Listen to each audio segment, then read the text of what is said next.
سلام، وقتتون بخیر. امیر احمدی ام. امیدوارم که حالتون خوب باشه. امروز میخوایم با هم دیگه مراحل برش تسمه فنری رو ببینیم.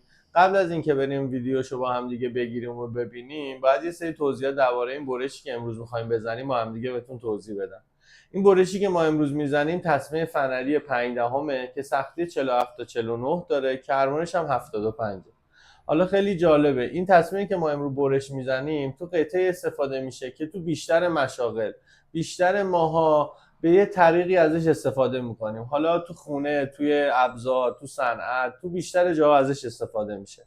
حالا این تصمیمی که ما برش میزنیم تصمیمی که تو متر ازش استفاده میشه. حالا متر هم مدل‌های مختلفی داره، عرض 11 میل داره، عرض 15 میل داره، عرض 20 میل داره. مترها بستگی به متراژشون و اندازه هاشون، سایزهای تسمه‌اش با هم دیگه فرق میکنه.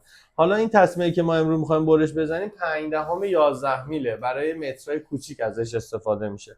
حالا اگه میخوای ببینی که این متری که ازش استفاده میکنی تسمه‌اش چجوری برش میخوره، تا آخر ویدیو همراه ما باشید.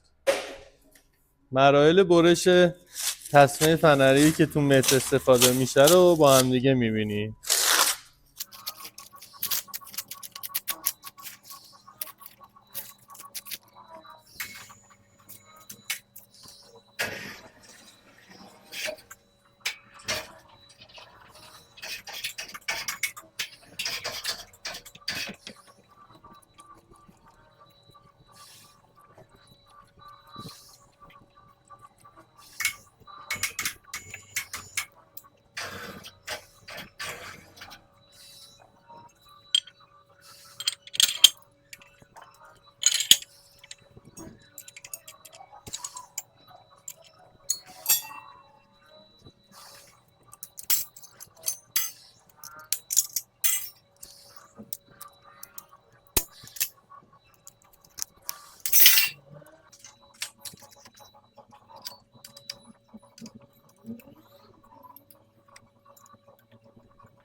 بسته‌بندی تسمه فنری تموم شد. طبق سفارش مشتری پالت کردیم.